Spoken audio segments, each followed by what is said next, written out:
자, 우리 함께 말씀 나누도록 하겠습니다. 오늘 함께 나눌 본문 말씀 마가복음 5장 6절부터 9절까지 말씀입니다. 우리 같이 한 목소리로 봉독하겠습니다. 그가 멀리서 예수를 보고 달려와 절하며 큰 소리로 부르짖어 이르되 지극히 높으신 하나님의 아들 예수여, 나와 당신이 무슨 상관이 있나이까? 원하건대 하나님 앞에 맹세하고 나를 괴롭히지 마옵소서 하니, 이는 예수께서 이미 그에게 이르시기를 더러운 귀신아 그 사람에게서 나오라 하셨습니다. 이에 물으시되 내 이름이 무엇이냐? 이르되 내 이름이 군대니 우리가 많은 민이라 하고. 아멘. 자, 오늘 귀신 얘기하려고요.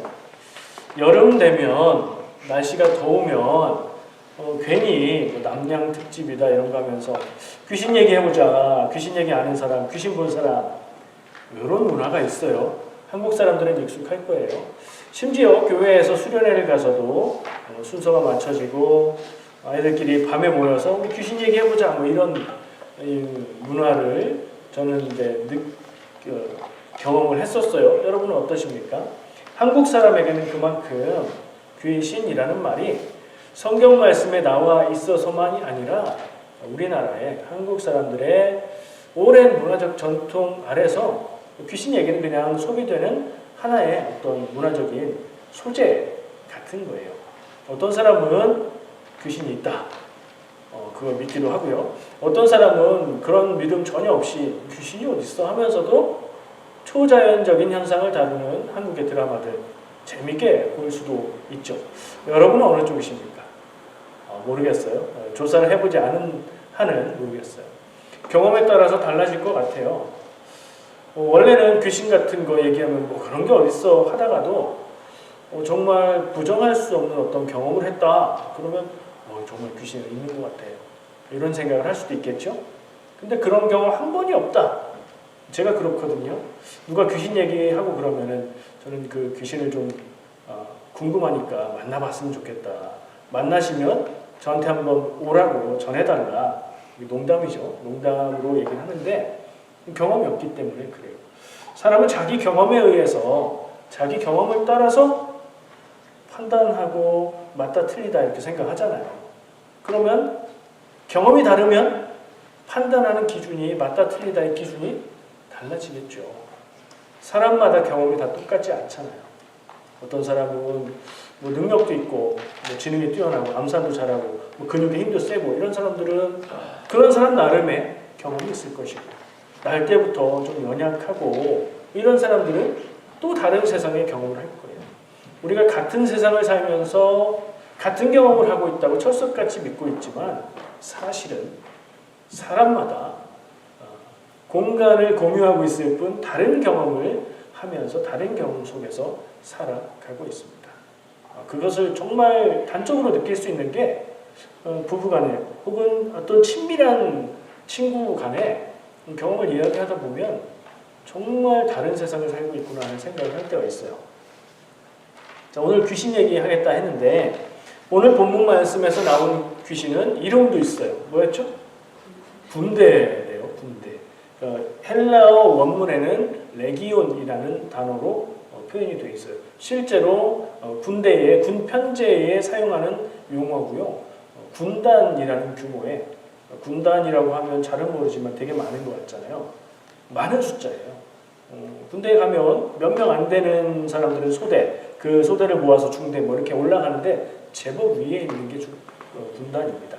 그러니까 이 귀신이 말한 것처럼 우리가 많기 때문에 군대다라고 얘기한 게 허풍이 아닌 거예요. 근데 대답은 한 귀신이 얘기하고 있잖아요. 그러니까 이 숫자가 많다는 얘기일 수도 있지만 그만큼 강하고 무섭다, 뭐 그런 의미로 받아들일 수 있을 것 같아요. 여기서 귀신이 예수님과 대화합니다. 그렇죠? 예수님한테 자기가 먼저 자기 말로 나와서 난 당신이 누군지 압니다. 당신 우리를 괴롭히러 오셨습니까? 나를 이 지방에서 쫓아내지 마시고 저 돼지에게로 갈 수 있게 해주세요. 왜냐하면 예수님이 그 사람에게서 나가라 라고 명령하셨기 때문입니다. 그 얘기를 볼 때 이 귀신은 예수님이 나가라 그러면 나가야 되는 거예요. 예수님의 권위 앞에서 예수님의 명령에 복종할 수밖에 없는 존재, 이렇게 생각할 수 있겠죠. 전설의 고향 생각이 납니다. 이 얘기를 하는 이유는 뭐냐? 우리가 성경에 나오는 귀신에 대한 이야기들을 볼 때 한국 사람들은 귀신이라는 같은 말을 공유하고 있는 한국 사람들의 마음과 이미지와 생각 속에 있는 그 한국적인 귀신, 하얀 수복 입고 피 흘리는 귀신, 그 귀신하고 혼동이 되기 때문에 일단은 그걸 구분할 필요가 있어요. 특징이 다릅니다.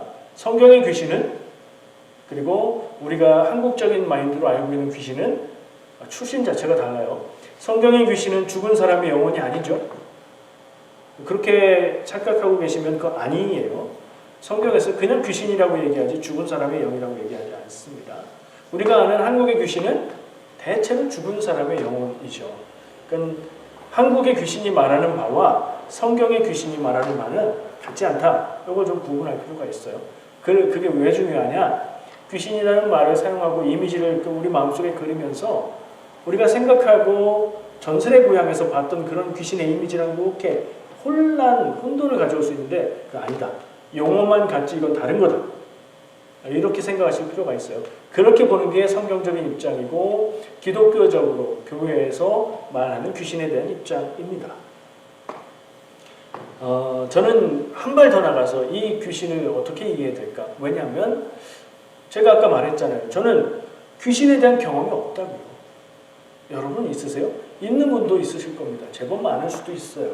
교회에 다니다 보면 귀신에 대한 경험을 심심치 않게 할 기회가 있어요.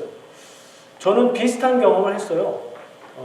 중학교 때인지 고등학교 때인지 수련회에 가서 수련회 집회 시간에 말씀 듣고 기도하다가 갑자기 옆에 있던 누나가, 제 옆에 있던 교회 누나가 막 이상한 모습으로 쓰러져서 거품을 물고 막 몸이 이상해지고 그래요. 그러면 교회에서는 그거 전형적으로 이거 귀신에 의해서 이렇게 되는 거다라는 얘기를 주변에 있는 누군가가 하게 돼 있어요. 오이 귀신인가 보다. 근데 저는 그 현상만 봤을 뿐, 제 눈에 보인 건 그런 현상이었을 뿐 귀신의 실체가 보이지 않았잖아요. 성경 말씀에서 예수님과 대화하듯이 귀신이 막 여잔데 남자 목소리로 나는 이런 것도 아니잖아요. 그러니까 저는 그걸 귀신 경험으로 치지 않는 거예요. 경험에 따라서 다를 수 있다고 했죠. 저는 제 입장에서 말합니다. 지금 성경 얘기를 했고요. 한국 사람들의 심성 속에 있는 귀신은 이건 그냥 문화적인 거로 우리가 제외할 수 있어요. 성경에 나온 귀신에 대한 이야기를 제 입장에서 볼 때 제 경험하고 일치하지 않아요. 왜냐하면 저는 지금까지 살아오면서 그런 귀신 경험을 해본 적이 없거든요. 그러면 성경에서 귀신이라고 말하고 있는 것의 실체가 무엇이고 그건 어떻게 이해해야 되느냐 하는 질문을 하게 돼요. 여러분들도 같이 제 질문을 따라가면서 여러분들 나름대로 이전에 성경의 귀신에 대해서 가지고 있던 어떤 생각들이 있으시겠죠. 그걸 이렇게 꺼내놓고 제가 나누려고 하는 얘기들하고 비교하면서 한번 생각해 보세요. 제가 얘기하고 있지만 오늘은 성경 말씀에 근거해서 이겁니다 라고 단정적으로 말하는 내용 아니에요. 제가 지금 강조하고 있듯이 제 개인적인 경험에 비추어 볼 때 성경에서 말하는 귀신을 어떻게 이해하고 받아들여야 되느냐 하는 제 개인적인 입장을 말씀드리는 겁니다. 여러분 들으시고 비교해 보시고 제 말을 절대적으로 믿지는 마시되 한번 이 문제에 대해서 진지하게 고민해 보시기 바랍니다. 사람에 따라서 귀신이 어딨어? 라는 생각을 하시는 분도 있을 수 있을 거예요. 근데 그 말 속에 나오는 귀신은 한국적인 그런 마인드의 귀신일 거예요. 그리고 또 어떤 분은 성경에 귀신이 있는데 귀신이 있는 거지. 여기 봐, 오늘 말씀. 예수님하고 얘기도 하잖아. 자기 이름도 얘기하잖아. 그러면 이 귀신의 실체가 있는 것으로 우리는 생각할 수밖에 없어요. 말씀을 그대로 받아들인다는 말이죠. 근데 또 한편으로는 성경에 나오는 귀신에 대한 언급들이 대체로는 오늘 말씀은 특이한 편이고요. 대체로는 귀신이 들렸다, 귀신이 나갔다, 소리 지르게 했다, 귀신이 병들게 했다, 이런 묘사만 있을 뿐이지 귀신이라는 실체가 어떤 인격적인 실체로 말을 하거나 그런 내용이 거의 없어요. 이 말씀하고 몇 군데가 그런 모습을 보여주고 있을 뿐이에요. 그걸 잘 생각해야 될 것 같아요. 이 질문은 신앙적으로 그리고 성경을 보는데 상당히 심각하고 진지한 질문이 되기도 합니다. 사실은 신앙의 본질에서는 약간 비껴난 질문이기도 해요. 근데 우리가 성경을 읽을 때에 귀신 얘기를 자주 접하게 됩니다. 그리고 귀신에 대한 이야기, 말씀을 나눌 때마다 우리가 다 알고 있다는 듯이 자연스럽게 귀신 얘기를 그냥 하고 넘어가요. 근데 또 어떤 때는 그래 성경에서 귀신 뭐 그래 하다가도 그런 게 진짜 있는 거야 하는 생각에 혼란스럽기도 하잖아요. 저는 좀 그런 왔다 갔다 하는 느낌이 있었어요. 성경에 나왔으니 귀신은 실존하는 것이라고 생각할 때도 있었고요. 이건 조금 다르게 생각해야 될 것 같은데 하는 생각을 하기도 했어요. 지금은 다르게 생각해야 될 것 같은데 쪽의 입장이에요. 제 입장이라고 했어요. 제 입장도 지금은 이렇게 말하고 있지만 어떤 경험을 통해서 달라질 수 있어요. 절대적으로 듣지 마시고 어쨌든 이 부분을 우리가 진지하게 한번 생각해보자 그 얘기를 말씀드리고 싶어요. 성경에 나오는 실존하는 영적 존재로서의 귀신 그 특징이 있습니다. 사람을 사로잡는 특징을 보여주고 있어요. 귀신 들렸다라고 말하는 거예요. 성경에서 언급하고 있는 귀신의 모습은 거의 다가 사람을 사로잡아서 귀신 들린 상태를 만드는 모습이에요. 그렇죠? 여러분들 기억에 떠오르는 성경에서 귀신 나오는 부분들 생각해 보면 사람을 사로잡은 거예요, 귀신이. 그래서 사람이 정상적인 그 자기 사람의 모습이 아니라 뭔가 다른 모습이에요. 오늘 본문에 나오는 귀신도 무덤가에 살고요. 사람은 무덤가에 살지 않죠, 보통. 자기 몸을 자해하고 있고 소리 지르고 그 사람을 진정시키고 안정시키려고 쇠사슬로 메어놓는 시도도 했지만 그걸 다 끊어버리고 사람한테 그런 힘이 보통은 없잖아요. 이런 모습들이 그를 귀신이라는 실체로 보고 말하게 만들어요. 가장 큰 특징은 사람을 사로잡아서 귀신 들린 상태로 만드는 모습으로 묘사되고 있다는 것. 그래서 그 목적이 뭐예요? 그 사람을 망가뜨리는 겁니다. 그 인생을 망가뜨리는 거고요. 할 수 있으면 그 사람을 죽게 만드는 게 귀신의 목적으로 보여요. 나오는 모습들이 다 그래요. 자, 성경의 귀신은 그렇다. 그러니까 요게 핵심이다. 귀신 들렸다라고 말하고 하는 것은 일종의 언어 표현, 문화적인 표현으로 우리가 받아들여 볼 수 있지 않을까 하는 생각을 저는 합니다. 근데 그렇게 생각할 때에 문제가 되고 조금 맞지 않는 부분은 오늘 본문 말씀처럼 귀신하고 대화하고 귀신이 이름도 얘기하고 이러는 부분이에요. 이 부분은 어떻게 해야 될까? 저는 이걸 놓고 고민을 좀 많이 했습니다. 여러분은 어떻게 생각하십니까? 일반적인 대화 안 하고 병들게 하고 사람 상태 이상하게 만들고 이런 귀신들에 대해서는 우리가 병의 원인을 모르는 시대에 병을 귀신에 의한 것이라고 말했을 수 있지, 이런 이해를 할 수 있죠. 그리고 병뿐 아니라 혹은 정신적인 문제를 갖고 있는 모습을 보일 때도 그걸 귀신 들렸다고 말할 수 있지. 실제로 거의 모든 문명에 우리나라 사람들도 마찬가지로 좀 옛날로 가면 병과 정신병과 여러 가지 문제들의 원인을 귀신으로 보았죠. 그러니까 비슷한 부분이 있는 거예요. 근데 지금은 어떻게 말하나요? 지금 세상에 귀신이 어디 있어? 세상이 조금 바뀌고 세월이 지나가면 있던 귀신이 멸종해서 사라지는 건가요? 그런 얘기가 아니죠. 원래는 귀신이 없는 건데 지금 세상의 사람들은 귀신이 없다는 걸 알고 그 귀신 들림의 현상이라고 말하고 귀신의 일이라고 말하는 것이 그 귀신의 일이 아니라 다른 것 때문에 그런 거라는 걸 안다는 얘기죠. 지금 세상이라고 말하는 건 그런 얘기예요. 근데 그 지금 세상에 귀신이 어디 있어라고 말할 때 교회에서도 마찬가지인데요. 21세기잖아요, 지금. 대체로 20세기에 태어나셔서 21세기를 살아가고 계신 것 같은데 21세기인데 사람들은 귀신에 대한 얘기를 하나요, 안 하나요? 합니다. 교회 다니는 사람들은 하나요, 안 하나요? 하죠. 왜냐하면 성경에 나와 있고요. 그리고 우리가 경험하고 겪고 있는 현상들을 옛날부터 말하던 귀신에 의한 것이야 라고 생각하는 틀로 보는 면이 여전히 있기 때문이에요. 이건 생각이고 선입관이고 사고방식이고 그걸 다 정리해서 말하면 세계관입니다. 세상이 어떤 것이냐, 세상이 어떻게 돌아가는 거냐라고 바라보는 관점이 세계관이거든요. 세계관의 문제를 저는 바꾸어서 볼 필요가 있다. 그러면 좀 말이 되고 정리가 될 거다 하는 생각을 해보았습니다.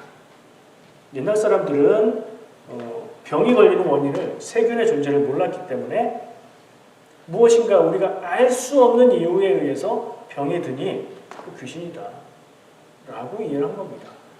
세균 모르고 바이러스 모를 때는 그렇게 이해하는 게 타당하고 당연할 수 있었어요. 근데 세균의 존재도 알고 바이러스의 존재도 아는 지금은 이건 세균 감염이야. 이건 바이러스야. 이건 너의 면역이 떨어져서 그런 거야. 라고 말할 수 있는 거죠. 뭐가 바뀐 게 아니라 바라보는 눈이 바뀐 것 뿐이에요. 옛날 사람들도 병들고 아팠고 지금 사람들도 병들고 아픈데 옛날에는 그 귀신 때문이라고 말을 했고요. 지금은 그걸 세균에 감염됐다. 바이러스야. 면역이 떨어졌나 봐. 라고 말하는 것. 다른 세계관으로 보고 있다는 걸로 저는 설명을 해보는 겁니다. 그렇게 세계관이라는 관점으로 한번 바라보기 시작하면 성경 안에서도 이 귀신에 대해서 바라보는 입장이 각각 다른 모습들이 나타난다는 걸 깨닫게 됩니다.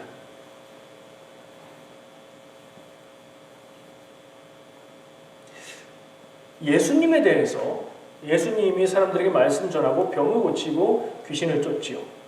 그렇게 하는 모습을 바리새인들이 보고 뭐라고 말했죠?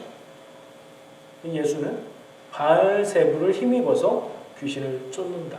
바알세불은 귀신의 왕 혹은 마귀하고 같은 그런 용어예요. 그러니까 바리새인들이 보니까 직접 눈으로 확인해 보니까 예수가 병도 고치고 귀신을 쫓고 하는 능력을 행한단 말이에요. 그 능력이 있는 것은 부정할 수가 없어요. 근데 이 사람들은 우리 바리새인들의 그 사내들인 공회, 거기는 바리새인들이 거의 장악을 하고 있는데 공식적인 사내들인 공회에서 어떤 그런 사역의 허가와 자격을 받은 것도 아니고 그러니 우리 편이 아닌 거예요. 바리새인들이 보기에. 네. 그래서 예수님의 능력은 있으되 그것을 인정할 수 없는 것을 당신은 바알세불의 힘을 빌어서 귀신을 내쫓는 거다라고 말하는 거예요. 바리새인들이 성경에서 나올 때 예수님에게 도전하고 막 나쁜 사람들로 나와서 그렇지 실제로 그 당시에 바리새인들은 악당이거나 나쁜 사람들이 아니에요. 오히려 백성들에게 존중받고 존경받는 사람들이에요. 성경 말씀을 잘 알기 때문이었고요. 성경 말씀에 나온 율법을 철저하게 지키는 사람들이었기 때문이에요. 그런데 그 바리새인들은 자기들이 세상을 바라보고 자기들이 판단하는 기준에 따라서 예수님을 볼 때 그렇게밖에 설명이 안 되는 거예요. 근데 예수님의 입장은 다르죠. 하나님의 능력으로 귀신을 제어하고 사람에게서 정상적인 삶을 빼앗아간 귀신에게서 사람을 해방시키시는 거죠. 예수님의 그런 입장과 바리새인들의 바알세불을 힘입어서 내쫓는다라고 한 입장은 다르게 말하면 세계관의 충돌이에요. 자기들이 바라보고 있는 세계를 보는 관점에서 각각 다르게 해석하고 있는 거죠. 그래서 어떤 쪽에서는 이건 하나님의 일이고 어떤 쪽에서는 이건 마귀의 일이 되어버리는 거예요. 세계관의 충돌에 의해서 그게 나타난다. 또 다른 부분을 생각할 수 있는 게 있어요. 성경 안에서 예수님을 대적하는 세력 중에 하나였는데 바리새인처럼 바리새인들하고 또 다른 세계관을 갖고 있는 사람들이 나옵니다. 사두개인들. 사두개인에 대해서 소개하는 성경 말씀의 표현이 있죠. 부활이 없다고 하는 바리새인들이라는 말씀이 나와요. 마가복음 12장 18절에. 이 사두개인들, 이 사두개인의 특징은 부활을 인정하지 않는다. 그 말은 뭐예요? 사두개인들을 뺀 나머지 유대인들이나 바리새인들은 부활을 인정하고 부활이 있다고 믿고 있었다는 얘기예요. 부활이 있다 없다는 다른 세계관을 나타내 보여주는 거죠. 부활에 관한 것뿐 아니라 세상을 보는 관점이 이 사두개인들은 바리새인들하고 달랐어요. 같은 유대교 안에서 분파로 여겨지는 사람들인데 달랐어요. 이런 현상은 지금 현재 교회에서도 찾아볼 수 있는 현상입니다.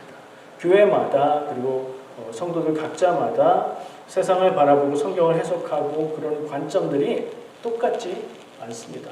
세계관이 다른 거예요. 그게 충돌할 수도 있고 사소한 경우에는 그냥 그렇게 말할 수도 있지 하면서 넘어가기도 하는 거예요.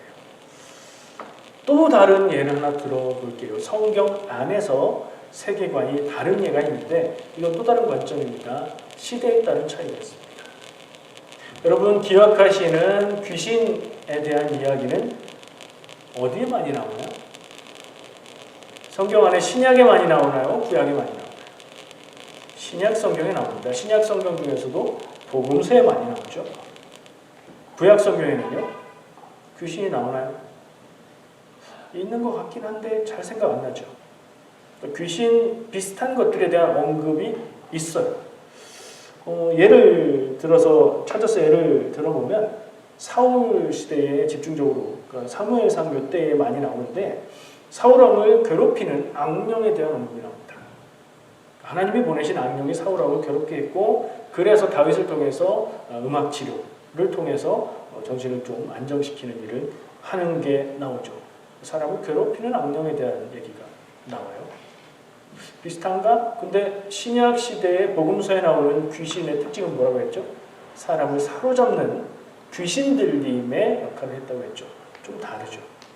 그리고 또 사울 얘기인데 사울이 사무엘도 죽고 하나님께 질문해도 전쟁에 대해서 물어도 답이 안 나오자 이 사울이 조급해서 했던 일이 있어요. 뭐 하죠? 생각나세요? 예. 무당이라고 말씀하시는데 성경에서는 용어가 신접한 여인을 찾죠. 예, 이게 뭐예요? 무당이에요. 맞는 거고요. 지금의 용어로 말하면 초혼술이라고 얘기할 수 있을 것 같아요. 죽은 사람의 혼을 불러오는 그런 걸 한다고 하는 사람인 거죠.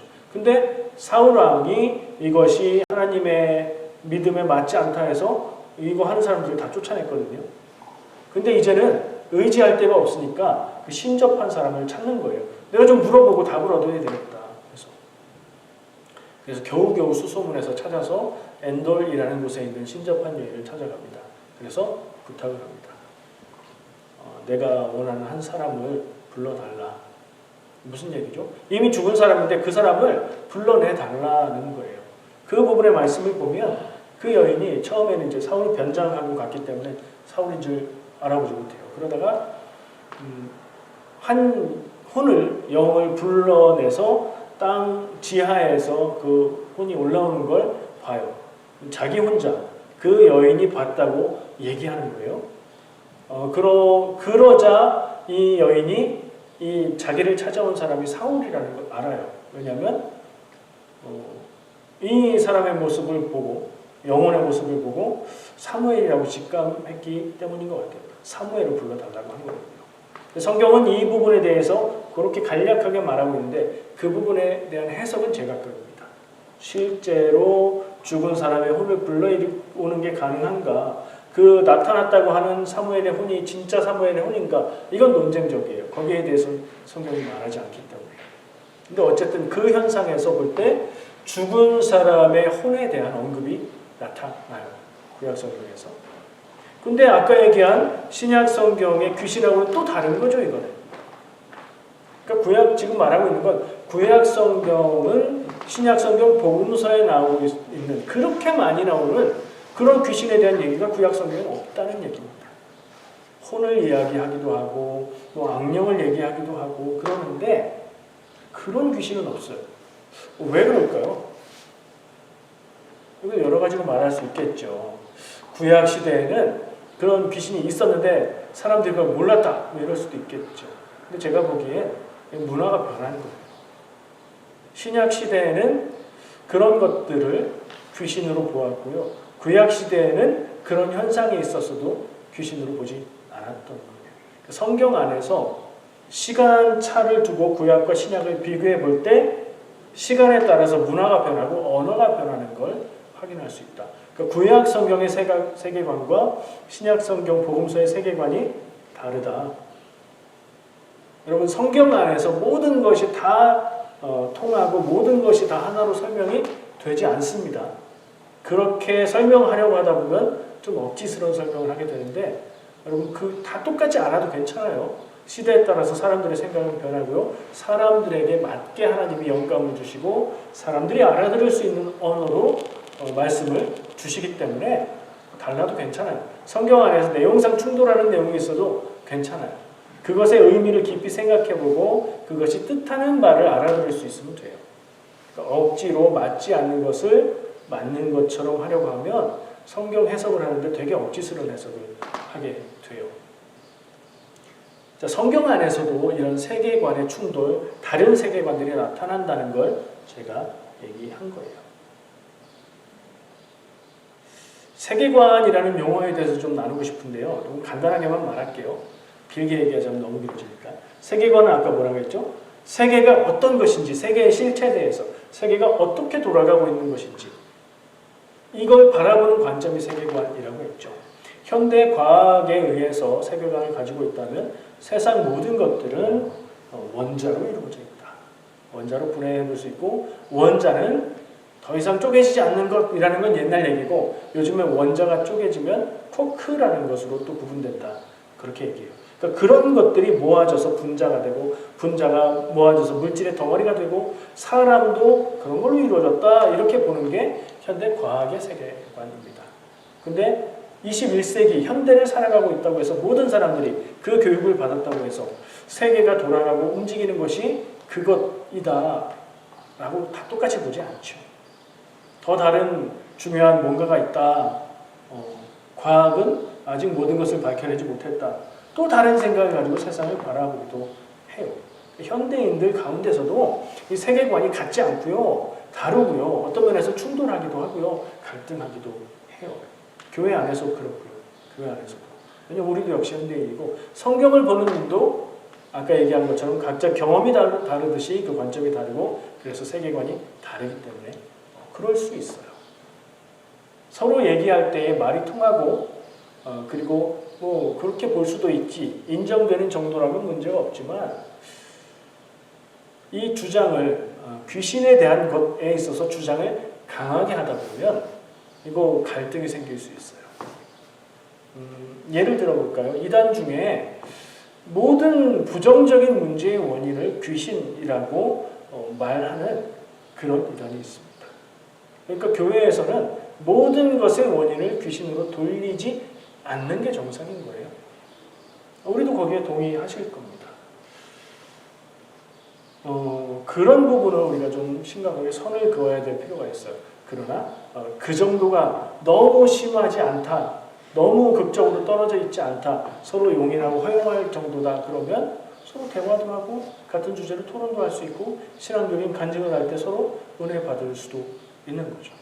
그러니까 이걸 갈등으로 보지 말아야 되고요. 정상적인 범주 안에 있다면 우리가 서로 인정하고 존중하는 게 중요하다는 생각을 합니다.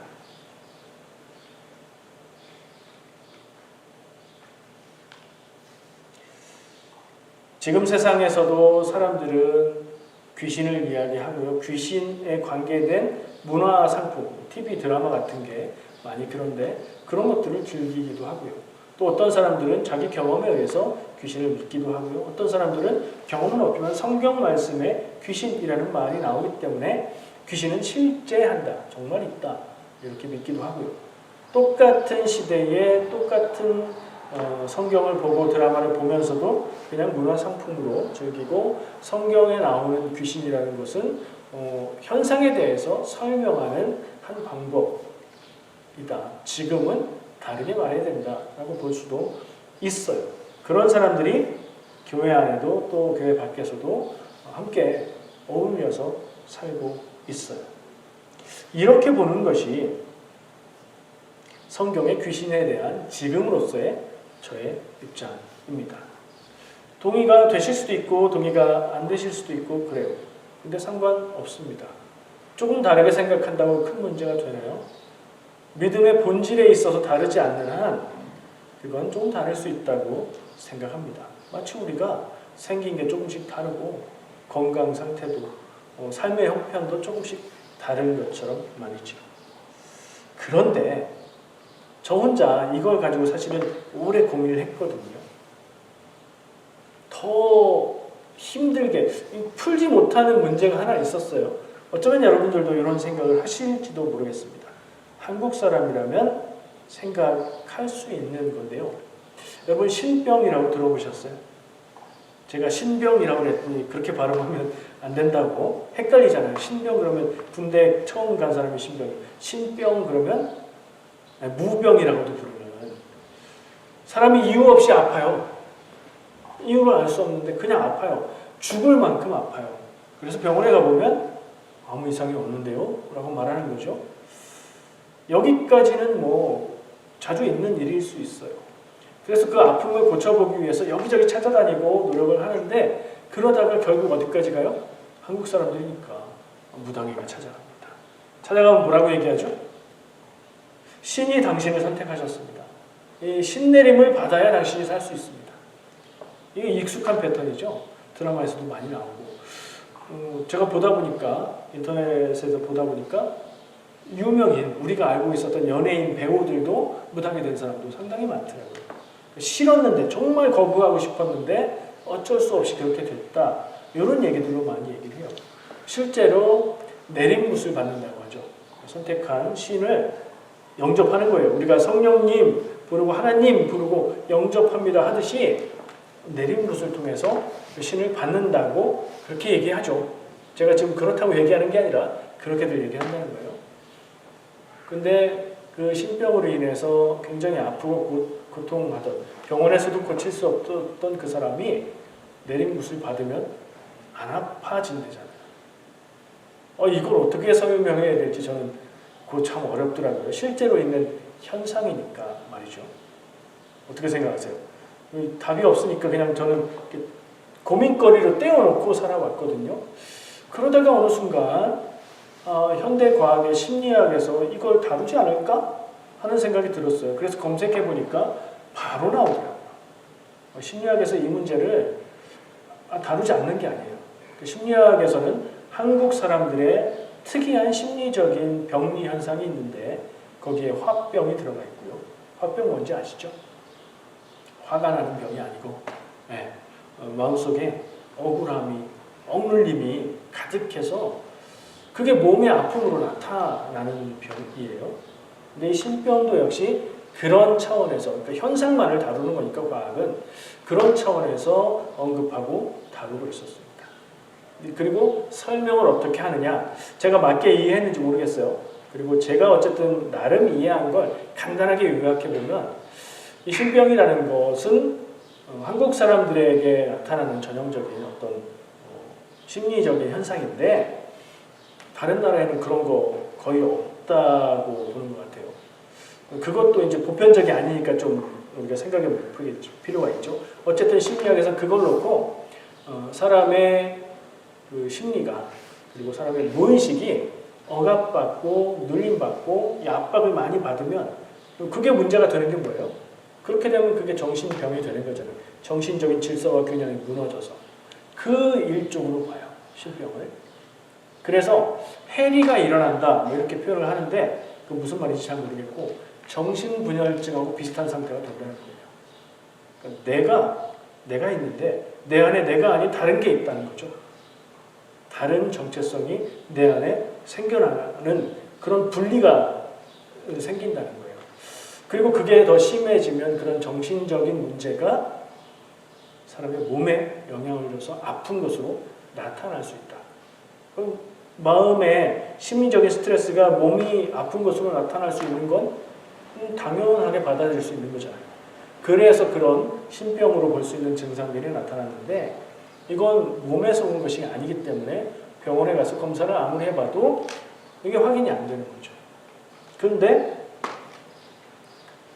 무당을 찾아가서 이거는 내림굿을 받아야 해결이 되는 거다. 당신을 살려면 무당이 되어서 살아야 된다 하는 얘기를 들으면 답을 찾은 거예요. 거기에 대해서. 확실하게 말해주는 답을 찾은 거고요. 그것은 상당히 근거 있게 느껴지는데 왜냐하면 이런 해석은 우리나라 사람들이 아주 오랜 옛날부터 전통적으로 가지고 온 뿌리 깊은 설명이기 때문에 그걸 거부하던 사람조차도 그때에 가서는 다른 방법으로 해결이 안 됐기 때문에 그걸 받아들이게 된다는 거죠. 그래서 내림굿을 받으면 어떻게 돼요? 자기의 정신 상태에 문제가 생겨서 정신분열과 같은 또 다른 정체성이 내 안에 생겨난 그 상태를 인정하는 거죠. 그러니까 이걸 병적인 상태로 보는 게 아니라 이 상태로 분리된 상태로 인정하는 거예요. 그래서 이걸 어떤 신적인 연결로 받아들이고 그렇게 안정이 되게 된다는 거예요. 내림굿을 받으면. 그래서 답을 알았고 안정이 됐으니까 몸에 아팠던 병들은 해소가 되게 되고 그리고 난 다음에는 이 무당이 된 이 사람은 성경에 나온 경우처럼 사람을 괴롭히고 그러니까 무당이 지금 신내림을 받았으니까 귀신이 들어오는 것 같은 현상이잖아요. 그래서 이 사람이 죽게 되고 괴롭게 되는 게 아니라 오히려 반대로 죽을 정도로 아프던 모습에서 그 병이 해결되는 방향으로 나왔잖아요. 그렇게 되고 그리고 또 그의 사회적인 역할이 그 신내림을 받은 다음에는 사회적인 역할이 지정되는데 사회적으로 인정받는 약간 음지에서 인정하긴 하지만 무당이라는 역할로 사회에 자기하고 비슷하게 병리적인 그런 정신상태를 가진 사람들을 상담하고 도와주고 해소해주는 그런 무당의 역할을 하게 된다. 이게 이제 심리학에서 신병에 대해서 말하고 있는 설명이에요. 완전히 다 설명되고 충족될 수는 없겠지만 제가 그 설명을 보면서 생각했던 건 다른 이해로 설명이 가능하구나 이거였어요.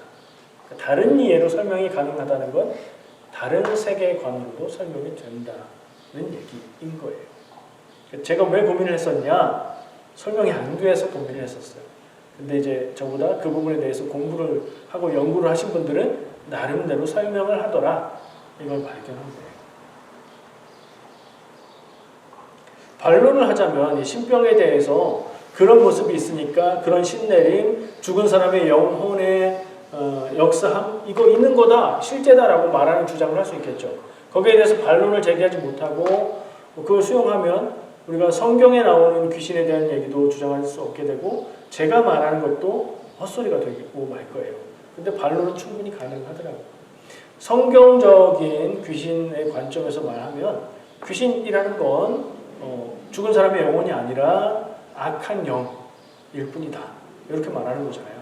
그래서 그 악한 영이 한국 사람들의 마음과 생각과 마음의 상태를 이용해서 마치 조상의 신인 것처럼 누군가의 영혼인 것처럼 속여서 그렇게 하는 거다 라고 하면 설명이 되죠.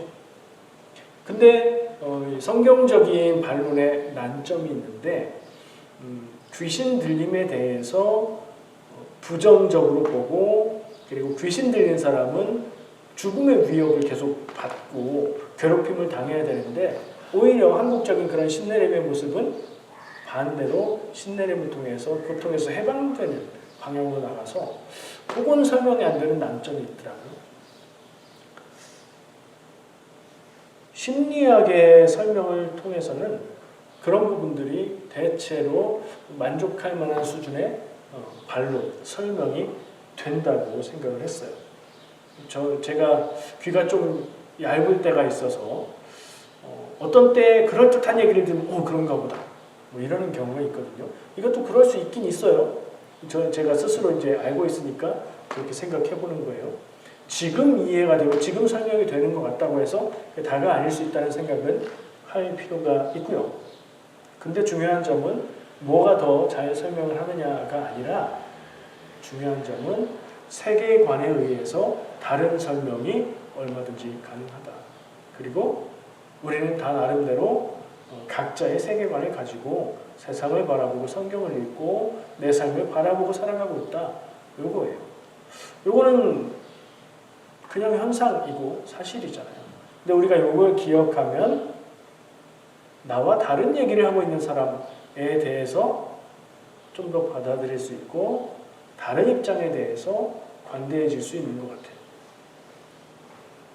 여러분에게 명확한 답을 드릴 수는 없습니다. 제가. 왜죠? 성경이 기록하고 있는 말씀을 읽고 나름대로 이해하고 해석을 하는데 제가 그 저의 해석이 100% 확신을 하다고 확신을 할 수 없기 때문이에요.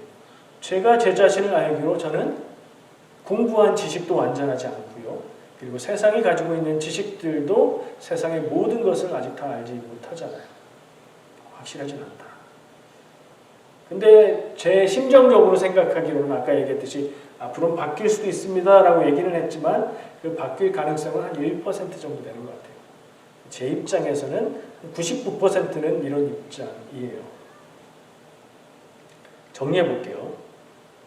이런 저의 이야기를 들으면서 나중에 결론 낸 거 말고 심리학적으로 과학적으로 그런 귀신의 실체가 있는 게 아니라 그런 현상에 대해서 사람들이 그렇게 말하는 것, 그렇게 이해하는 것이었다고 보는 이런 관점에 대해서 들으실 때 어떤 분은 그럼 그렇지, 그럴 줄 알았어? 싶으실 수도 있어요. 근데 어떤 분은 아니 무슨 목사가 성경에 나오는 걸 부정하는 말을 저렇게 할까? 싶으실 수도 있어요. 여러분들의 생각에 따라서 좀 달라질 겁니다. 만약에 제가 제시했던 그런 입장이 마음에 맞고 와닿는 분이시라면 합리적으로 설명이 된다고 해서 그게 실체를 다 말하는 것이 아닐 수 있다는 점은 기억해야 됩니다. 그러니까 합리적인 설명이 된다고 해서 내 수준에서 합리적으로 이해가 된다고 해서 그게 맞는 것이라고 주장하는 건 어렵다는 얘기예요. 예를 들면 하나님이 없다고 말하는 사람도 있어요. 그 사람은 나름 근거를 가지고 말하겠죠. 근데 정말 하나님이 있다는 그 사람이 없다고 주장한다고 있던 하나님이 없어지는 건가요? 혹은 안 계시던 하나님이 내가 믿는다고 나타날까요? 그거 아니죠. 세상의 실체와 내가 믿는 것은 좀 구분을 해야 돼요. 다만 우리가 하나님이 우리에게 주신 계시, 성경 말씀 안에서 세상을 가능하면 건강하게, 바르게, 온전하게 바라보기를 바라야 돼요. 그리고 나와 조금 다른 입장에 있는 사람이 있다 할지라도 존중해야 됩니다. 그래야 내가 존중받을 수 있어요. 너무 아닌 거에 대해서는 좀 구분할 필요가 있죠. 자, 그리고 어떻게 목사가 저렇게 자기 마음대로 성경을 해석할까 싶은 지금도 보면 얼굴 표정이 약간 어두워 보이는 분이 계신 것 같기도 한데 피곤해서 그러신가? 하여튼 그런 분이시라면 한번 생각해 보세요. 성경에 써 있는 대로 믿겠다. 문자주의라고 하죠. 그런 관점으로 성경을 이해하고 바라보시는 분들도 있을 건데 그렇게 성경을 이해한다고 해서 그게 완전하게 성경을 그렇게 이해하는 것은 불가능하다는 사실을 기억할 필요가 있어요. 아까 얘기한 대로 성경에 나오는 문자적인 말의 내용들은 그 안에서 서로 충돌하고 있기 때문이에요. 성경을 다 읽어보면 서로 안 맞는 것 같은 말들이 있어요. 문자적으로 이해하는 게 어떤 면에서는 강점이 있지만 성경을 온전하게 다 알려줄 수 있는 방법은 될 수 없어요. 더 중요한 것은 이런 말을 하고 있는 여러분이 어떻게 볼지 몰라서 저는 이제 노파심에 이런 말씀을 드리는 거지만 믿음이 없는 것처럼 볼 수도 있는 이런 얘기를 하고 있는 저의 모습을 여러분들이 보실 때 물론 교회에 와서 보여드리는 모습만 보시겠지만 여러분들 판단할 수 있으실 겁니다. 사람의 진실성이라는 거를 볼 때 그 사람의 말로만 판단할 수 있나요? 말로는 정말 대단하고 그럴듯한 말을 하지만 사람의 삶의 모습이 그렇지 않으면 그 말은 공허해집니다. 여러분들이 알고 있는 저의 모습은 어떻습니까? 저는 모르겠어요. 저는 뭐 나름대로 이랬으면 좋겠다 하는 생각이 있지만 여러분들이 보는 모습은 또 각자 다를 수 있을 겁니다. 근데 판단해 보시기에 제가 말과 삶과 행동이 다릅니까? 그리고 제가 성경에 있는 하나님의 말씀을 제 마음대로 엉뚱하게 해석해서 거짓된 이야기를 하고 있나요? 이런 생각을 한번 하시면서 바라봐 주시면 좋겠습니다. 뭐가 중요한가요? 무엇이 중요한데 이 말처럼 정말 중요한 게 무엇입니까? 제가 오늘 중요하다고 얘기하고 나누고 했지만 귀신이 중요한 건가요? 성경에서? 아니에요. 예수님에 의해서 우리에게 주어주시는 구원과 그 은혜가 중요한 것이고요. 나와 함께 하시고 나를 사랑하시고 나를 인도하기 원하시는 하나님의 사랑의 마음이 중요한 거예요. 거기에 초점을 두고 있으면 오늘은 어쨌든 귀신에 대해서 진지하게 생각해 보자는 이야기로 시작을 했지만 결론에 가서는 우리가 조금씩은 다 다를 수 있다. 그러나 서로 용납하고 존중하는 게 맞다를 결론으로 내리게 됩니다. 형식과 본질에 대한 문제가 될 수도 있을 거고요. 이걸 좀 더 이렇게 쉬운 말로 바꾸어 보면 그릇과 내용물에 대한 이야기일 수 있어요. 어떤 경우에는 그릇이 중요하기도 하지요. 근데 여러분들 마음속에 짜장면 그릇이 있죠. 짜장면 그릇은 어떻게 생겼어요? 다른 그릇에 비해서 좀 크고요. 그리고 좀 얕고요. 색깔은 무슨 색이죠? 녹색이죠. 녹색으로 얼럭덜럭한 재질은 뭐예요? 플라스틱으로 되어 있죠. 이게 우리 마음속에 있는 일반적인 짜장면 그릇입니다. 근데 다른 그릇에 짜장면을 담아주면 그게 짜장면이 아니게 되나요? 그럴 리가 없죠. 저쪽에 있는 식당에서 하얗고 예쁜 고급진 그릇에 담아주니까 더 맛있던걸요. 근데 그릇이 바뀐다고 더 맛있어지거나 맛없어지진 않아요.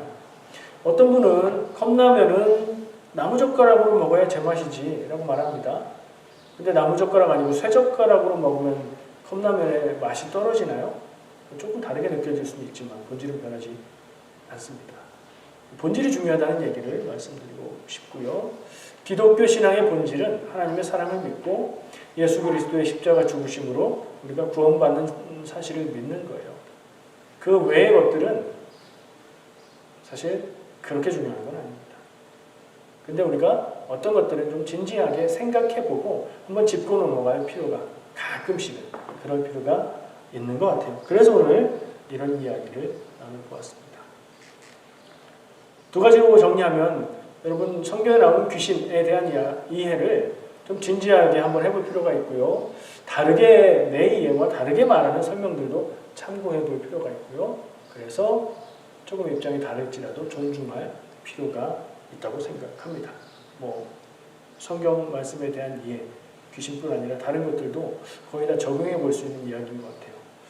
그런 생각이 여러분들한테 있기를 바랍니다. 기도하겠습니다.